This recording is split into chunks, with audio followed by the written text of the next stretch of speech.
Hello বন্ধুরা, আজকে আমাকে একটা তোমরা কেউ হেল্প করো প্লিজ। যারা ফেসবুকে অ্যাকাউন্ট খোলো বা অনেক বড় বড় ক্রিয়েটাররা আছো, তোমরা যারা এই ভিডিওটা আমার দেখছো বা এই ভয়েসটা শুনছো, আমার হেল্প একটাই লাগবে কি আমি যখন ফেসবুকে আমার সেট আপ অপশনটা অনেক দিন ধরেই এসেছে, বাট আমি কোনো মতে সেট আপ করতে পারছি না। কারণ সেট আপ অপশনে যখন আমি ব্যাংক অ্যাকাউন্ট নাম্বার দিচ্ছি, দেওয়ার পর আমি যখন ওটাকে সেভ করছি দেখাচ্ছে যে কোনো স্পেশাল ক্যারেক্টার অ্যাড হচ্ছে।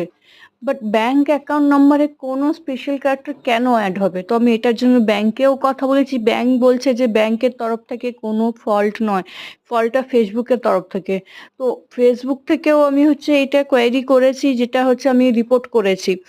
বাট এখন অবধি যদিও রিপোর্টের কোনো অ্যানসার আসেনি, আমি পরপর 3-4 দিন ধরে রিপোর্ট করে। তোমরা যারা বড় বড় ক্রিয়েটার আছো বা যারা এই সম্বন্ধে জানো, একটু আমাকে জানাবে প্লিজ, কেন এই জিনিসটা দেখাচ্ছে যে স্পেশাল ক্যারেক্টার অ্যাড হচ্ছে? বা স্পেশাল ক্যারেক্টার অ্যাড হচ্ছে তো তার কারণটা কোথায়? কোনটা স্পেশাল ক্যারেক্টার? ব্যাংক অ্যাকাউন্ট নম্বরে তো কোনো স্পেশাল ক্যারেক্টারই থাকে না।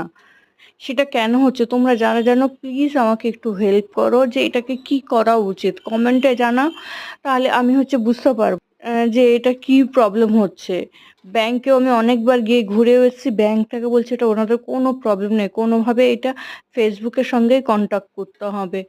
সো প্লিজ একটু তোমরা কেউ আমাকে এটা হেল্প করো, যারা এই ব্যাপারে জানো বা এরকম যাদের সঙ্গে হয়েছে তারা কি করেছো, কি করলে ওটা ঠিক হয়েছে, একটু প্লিজ আমাকে জানাও।